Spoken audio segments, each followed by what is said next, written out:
संविधान लागू होने के बाद आज उनसे उच्च दर्जे पर बैठने लगे, उनके नीचे इनको रहना पड़ा, बल्कि सलूट भी देना पड़ा, उनकी फाइलें लाना पड़ा, उनके हाई ड्यूटी करना पड़ रहा है, ये उनको कुछ नहीं रहा है।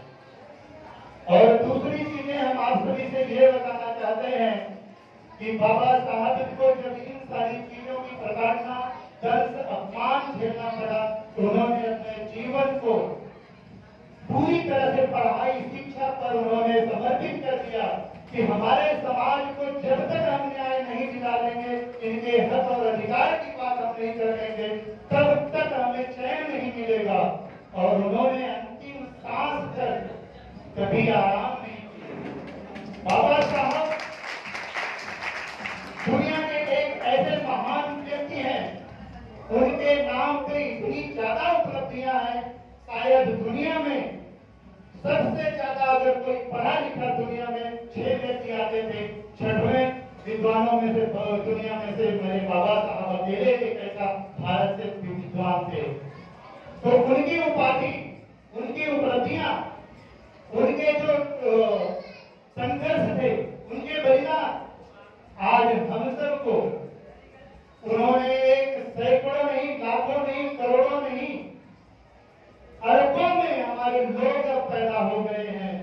तो हम चाहते हैं कि बाबा साहब ने कहा था कि ऐ मेरे बच्चों, मेरे कारवा को अगर तुम आगे नहीं ले जा सकते हो तो आप इसे पीछे भी मत जाने देना। तो मैं भी आप सबसे कहना चाहता हूं कि जितनी भी संख्या आप लोगों की यहाँ पे है, सिर्फ हम ये चाहते हैं कि वो टाइम पे भी संत कबीर अकेले 500 साल, 2000-2500 साल पहले बाबा साहब के, उन्होंने अकेले ही जंग लड़ा। उनकी विचारधारा था कि साधु को न पूछिए, पूछ लीजिए उनका ज्ञान, मोड़ करो तलवार की पड़ी रहंदों में आप। इसका मतलब ये कि साधु को जाति धर्म में मत बांटो, उनके ज्ञान को तोड़ो, मापो, उनके ज्ञान से पहचानो। जाति और धर्म से नहीं लोगों की पहचान की जा सकती।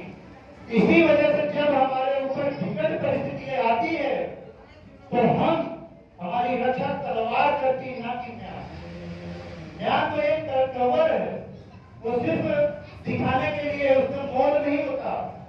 अगर किसी चीज की मोल होती हो, तलवार की होती, क्योंकि वो हमारी सुरक्षा के लिए होती है। तो बाबा साहब 32 डिग्रियाधारी, 9 भाषाओं के जानकार, आज तक उनके आधे कोई नहीं पहुंच पाया, बराबरी के हाथ में। ऐसे क्रांतिपुर जिसे सिंबल ऑफ नॉलेज कहा जाता है, ज्ञान के सागर, कोलंबिया यूनिवर्सिटी में उनकी मूर्ति बनाई गई है। और उन यूनिवर्सिटी में बड़ा गर्व वहां के लोग महसूस करते हैं कि हमारे यहाँ से एक ऐसा पुरोधा भारत का पैदा हुआ जिसने भारत की तकदीर लिख दी। देश का नहीं, पूरे विश्व का सबसे बड़ा लिखित संविधान हमारे इस देश का है, जो बाबा साहब द्वारा लिखा गया। ये उपलब्धि हमारे बाबा साहब ने, जिन्होंने जब वो पढ़ाई कर रहे थे तो उनके मित्र बहुत सारे थे। तो एक मित्र उनको बोला कि आज मैं उनका चेक करूंगा कि बाबा साहब आप में कितना सोचे, कितना पढ़ते हैं। जब वो रात भर जागा, देखा तो बाबा साहब तो पढ़ते हैं। उनको लगा कि यार बाबा साहब तो ये पूरी दुनिया तो रहेगा, बाबा साहब जाग रहे। तो मेरा